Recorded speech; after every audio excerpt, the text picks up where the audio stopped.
इसको क्या मिल रहा है? ये तो भाई मोदी जी ही बता सकते हैं, क्योंकि केंद्र में वो सरकार बैठी हुई है जिस सरकार को ये नहीं पता कि कहाँ पे हमारे देश के पैसे जाने चाहिए। अगर वो किसी के गोदी में बैठे हैं तो अंबानियों का। पहले ऐसे प्रधानमंत्री, इससे पहले मनमोहन सिंह के सामने अंबानी के परिवार जो होते थे हाथ जोड़ के खड़े होते थे, लेकिन अब मोदी जी के कितने डिजिटल इंडिया बनाया और डिजिटल इंडिया से देश को क्या फायदा हुआ, देश के गरीब को आज क्या फायदा हो रहा है। जो लोग जियो का सिम चलाते होंगे जाके पूछिए आज। अब एक एक इंसान अगर पोर्ट कर रहा था तो क्या जियो के पैकेट पे इसका असर नहीं पड़ेगा क्या? तो फिर अब देश में कितने 140 करोड़ जनता, 140 करोड़ में अगर 100 करोड़ जनता भी 40-48 करोड़,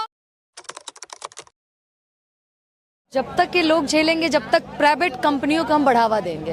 प्राइवेट कंपनी की तो छोड़ दीजिए भैया, BSNL हमारा एक बड़ा अच्छा सिम हुआ करता था।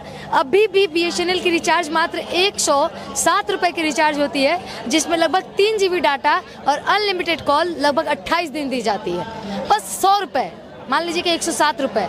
लेकिन वही चीज अगर हम सेम जियो में जाके देखते हैं, एयरटेल में जाके देखते हैं, VI में जाके देखते हैं, तो ठीक उससे 2 गुना से भी थोड़ा अधिक रहता है, लगभग 300 हो गया। 300 मान लीजिए कि मतलब आप कह रहे हैं कि मिडिल क्लास गरीब बच्चों को नहीं, जियो का दाम बढ़ने से ना तो गरीब बच्चों पे असर हुआ है, ना असर हुआ है ना तो स्टूडेंटों पे, जिसका पढ़ने का माध्यम डाटा होता है। अब वो एक बच्चा अगर पटना में शहर में रेंट पे रहता है तो वो 3000 के किराया दे के रहता होगा। 3000 भी बहुत मुश्किल से गांव के बच्चे को नहीं आता है कि वो 3 महीने का या 1 महीने का किराया भरे। वो 300 का रिचार्ज कहाँ से करेगा? फंक्शन है भैया अंबानी के घर में, शादी अंबानी के बेटे की हो रही है, समझ नहीं आ रहा है कि रिचार्ज जियो सिम पे क्यों बढ़ गई। अच्छा, एक और सबसे जरूरी सवाल, BSNL को अगर इतना बढ़ावा दिया जाता तो वो टैक्स सरकार के पास जाता, देश का उससे कुछ विकास होता, जियो और एयरटेल से अपने देश को क्या मिल रहा है? ये तो भाई मोदी जी ही बता सकते हैं, क्योंकि केंद्र में वो सरकार बैठी हुई है जिस सरकार को ये नहीं पता कि कहाँ पे हमारे देश के पैसे जाने चाहिए।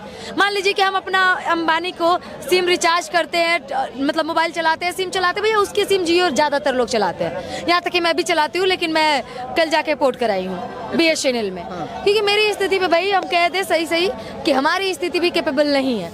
तो एक आम नागरिक की स्थिति तो हम समझ ही सकते हैं, हम अपने से भले भांति। पहले शुरू में फ्री दिया, फिर 149 दिया, 200 दिया, अब 300 कर दिया, मतलब ये मनमानी चलते रहेगा? नहीं, वो जब बच्चे छोटे होते हैं ना तो पहले 1 रुपए के चॉकलेट पकड़ाए जाते हैं, फिर 2 रुपए के पकड़ाए जाते हैं, फिर 3 रुपए के पकड़ाए जाते हैं, फिर 5 रुपए के लॉलीपॉप पे आते हैं, फिर डेयरी मिल्क पे आ जाते हैं। सेम वही चीज ना अंबानी जी की है और मोदी जी की है। ये लोग लालच देते अंबानियों को ना इस सारे देश के युवाओं को ले डूब गए, क्योंकि 90% युवा जियो सिम चलाता होगा और सिर्फ डाटा के लिए। बहुत सारे दावा करते हैं देश में इतना बड़ा काम हो रहा है, तो क्या एक BSNL को ठीक नहीं करवा सकते हैं? वो जो देश में मतलब कि एक मार झेल रही है BSNL, क्या उसको ठीक नहीं करा सकते? मोदी ठीक कराना ही नहीं चाहते हैं। मोदी जी चाहते हैं तो वो अंबानियों का पैकेट भरना और अंबानियों को गोदी में खेलना। इस देश के प्रधानमंत्री इतने बेशर्म प्रधानमंत्री है कि अगर वो किसी के गोदी में बैठे हैं तो अंबानियों का। पहले ऐसे प्रधानमंत्री, इससे पहले मनमोहन सिंह के सामने अंबानी के परिवार जो होते थे हाथ जोड़ के खड़े होते थे, लेकिन अब मोदी जी के सामने वो लोग गले लग के खड़े होते हैं। यहाँ से पता चलता है कि एक प्रधानमंत्री की इज्जत एक बिजनेसमैन से कम है हमारे देश में। एक तरफ UPI का डिजिटल का जमाना है, मोदी करे UPI करिए, UPI कर, उसके लिए भी नेट चाहिए और बिना नेट का जो है कि UPI नहीं हो पाएगा, तो उसके लिए रिचार्ज तो कराना पड़ेगा। देखिए, अगर हम BSNL को टैक्स देते ना तो खुशी होता हमें, क्योंकि अगर BSNL को हम टैक्स देते तो वो पैसे हमारे देश के खर्च आते, हमारे देश के विकास में खर्च होते और सरकार से सवाल पूछ सकते थे। लेकिन ये पैसे तो अंबानी की जेब में जा रहे हैं भैया। हम सवाल किससे करें, अपने सरकार से या अंबानी से? शादी वो अपने बेटे का कर रहे हैं और पॉकेट हमारे काट रहे हैं, जेब हमारे खाली कर रहे हैं। हमें समझ नहीं आ रहा है कि अंबानियों को शादी करनी ही है तो अपने पैसे से करे, कम गरीब तो है नहीं वो लोग, देश में सबसे अमीर माने जाते हैं। तो भैया अगर तुम इतने ही अमीर हो तो हमारे पैकेट पे लोड मत डालो। अच्छा, हमारा यही मानना है। एक्शन आखिर चुनाव के बाद ही क्यों, चुनाव के पहले क्यों नहीं? जैसे ही लोकसभा का चुनाव खत्म हुआ 1 महीना के बाद ही आ गए। अब मोदी जी अंबानियों का हुक्म का इक्का है, फिर से उनका हुक्म का इक्का हुक्म में आ गया तो उनके बोलने पे इशारे पे काम तो करेंगे ना ये लोग।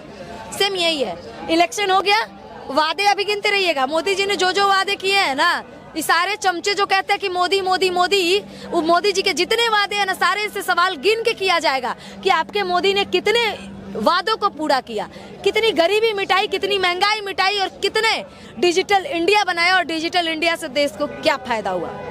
देश के गरीब को आज क्या फायदा हो रहा है? जो लोग जियो का सिम चलाते होंगे, जाके पूछिए आज उनसे, उनकी स्थिति क्या होगी। जो बीजेपी सपोर्टर था ना, वो तमाम लोग जाके जियो का सिम ना BSNL में पोर्ट करवा रहा है। एक मजदूर आदमी के घर में 4 परिवार है, चारों के घर में जो है कि मोबाइल है। मान लीजिए 4 लोग 300 वाला रिचार्ज कराते हैं तो 1200 अब एक 400 महीने का 1200 और 400 अगर कोई पर डे आदमी कमा रहे हैं, वो 1200 का रिचार्ज कैसे कराएगा? 3 दिन का दिहाड़ी तो उसी में लेकिन नीड तो फोन भी है, जरूरत तो हमारी फोन भी है ना, कि बिना फोन के ना, तो भैया अब आदत ऐसी हो गई है ना कि बिना फोन के ना काम ही नहीं होती। अगर काम भी हम कर रहे हैं, आप अगर एक यूट्यूबर भी हैं, तब भी आपको सबसे ज्यादा फोन की जरूरत है। आप अगर एक स्टूडेंट है तो आपको पढ़ने के लिए सबसे ज्यादा फोन की जरूरत है।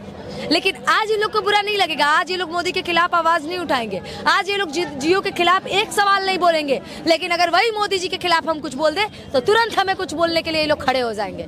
लेकिन आज ये लोग सवाल नहीं करेंगे अपने हक के लिए। हम किसी और के पॉकेट क्यों भरे? शादी वो अपने बेटे का कर रहा है, हम उसको पैसे क्यों दे? भैया अगर तुम्हारे पास पैसे नहीं है, तुम इतने बड़े देश के भिखारी हो, कहते तो बड़े अमीर बनते हो, लेकिन शादी अगर की हो अपने बेटे के तो अपने पैसे से करनी चाहिए। देश को छूट देनी चाहिए बेटे के शादी के खुशी में, कि भैया देश वालों तुम लोग साल भर 6 महीना जाओ फ्री में जियो चला लो। अगर ये अनंत अंबानी या मुकेश अंबानी बोल देते कि मेरे शादी के खुशी में या मेरे बेटे के शादी की खुशी में हम भारतवासियों को 1 साल के लिए जियो फ्री कर देते, तो शायद हमारे देश की जनता बहुत खुश हो जाती। लेकिन वो लोग उल्टा कर दिए, शादी अपना किए और काटे हमारे पैकेट से पैसे। अच्छा, लगभग 800 जो ऐसे टावरें हैं BSNL की, वो टावरें जो है कि जियो को दे दिया गया ताकि जियो जो है कि मजबूत हो सके। लेकिन सरकारी संस्था को बेच करके जियो को मजबूत करना, ये सरकार कहाँ तक सही किया? मोदी जी तो ये शुरू से करते आए हुए हैं। आपने देखा होगा रेलवे बेचे उन्होंने, प्राइवेट कर दिए।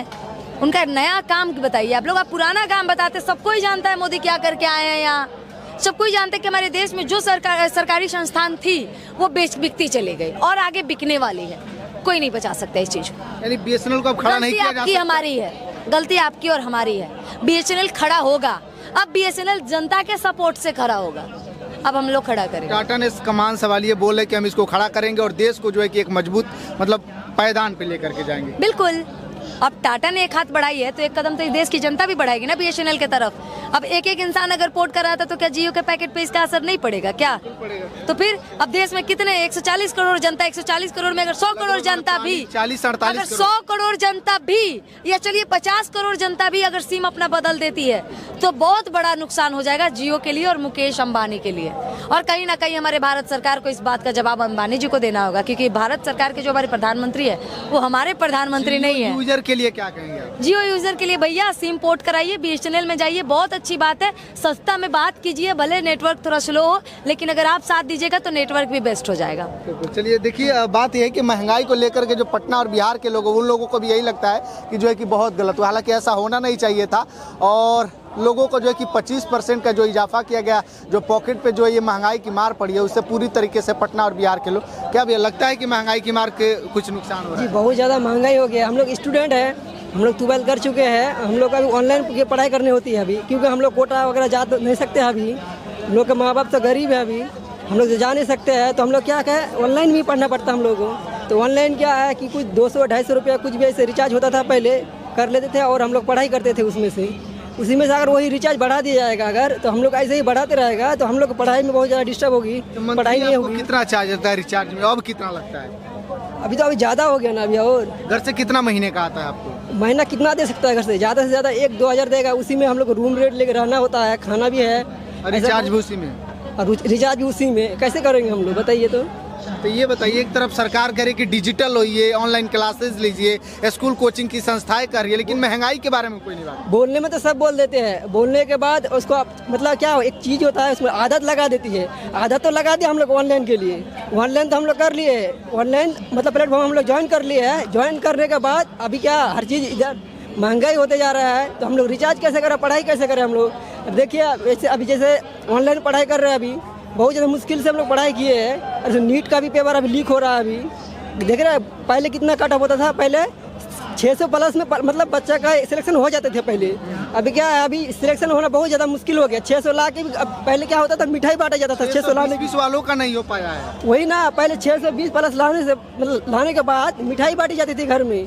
अब 620 मतलब अभी जो ला चुके हैं उसके घर में अभी पुलिस आ रही है। बताइए कैसा अन्याय है। मतलब एक तरफ रिचार्ज करवा करके जो है कि पढ़ाई करिए और दूसरी तरफ पेपर लीक हो जाएगा।